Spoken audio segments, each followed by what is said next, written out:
Height work பார்க்குறதுக்கே இவங்க எவ்வளோ சூப்பராக இருக்காங்க. ஆனால் இவங்க அழகில்லை அப்படின்னு சொல்லிட்டு அவங்கள டார்ச்சர் பண்ணி கடைசியில் இறந்தே போயிட்டாங்கங்க.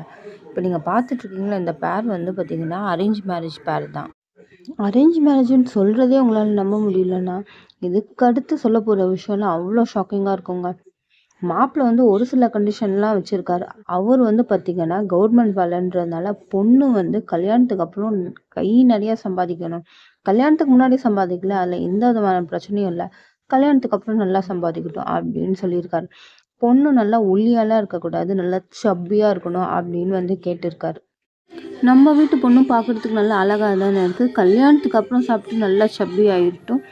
படிச்சிருக்கு, அதனால் கண்டிப்பாக வேலைக்கு போய்டும் அப்படின்ற மாதிரி நினச்சி கல்யாணமும் நடந்துருச்சு. கல்யாணம் ஆன நாள்லேருந்தே பார்த்திங்கன்னா அந்த பொண்ணு அவ்வளோ டார்ச்சர் பண்ணியிருக்காங்க.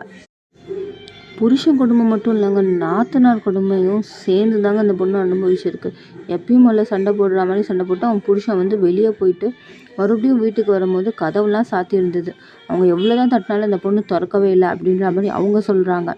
அப்புறம் அந்த பொண்ணு வந்து தூக்கு மாட்டிக்கிச்சு அப்படின்றத கண்டுபிடிக்கிறாங்க.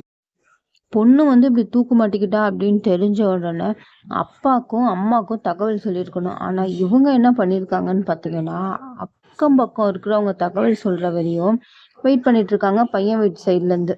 அப்புறம் அக்கம் பக்கம் இருக்கவங்க சொல்லி தான் அவங்க பொண்ணு வந்து இப்படி இறந்துட்டா அப்படின்ற செய்தியே அவங்க காதுக்கு போச்சுங்க. கேட்குறதுக்கே எவ்வளோ கஷ்டமாக இருக்குன்னு பார்த்தீங்களா மக்களே.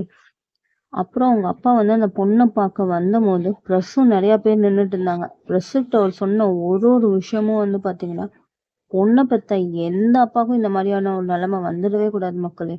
அப்படி என்ன சொன்னார்னு வந்து பார்த்தீங்கன்னா, என் பொண்ணை அவன் வண்டியில் கூட ஏற்ற மாட்டான், ஏன்னா நீ ஒல்லியா அசிங்கமாக இருக்க அப்படின்னு சொல்லி அவளை அவ்வளோ கஷ்டப்படுத்துவான் அப்படின்னு சொல்கிறாரு மக்களே.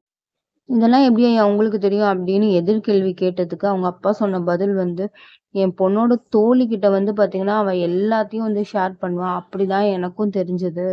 ஆனால் எங்ககிட்ட சொல்லியிருந்தா கூட நாங்கள் வந்து இவனோட நீ வாழவே வேணாம், வந்துடு எங்கள் கூடவே இருந்துருன்னு சொல்லியிருப்போம்.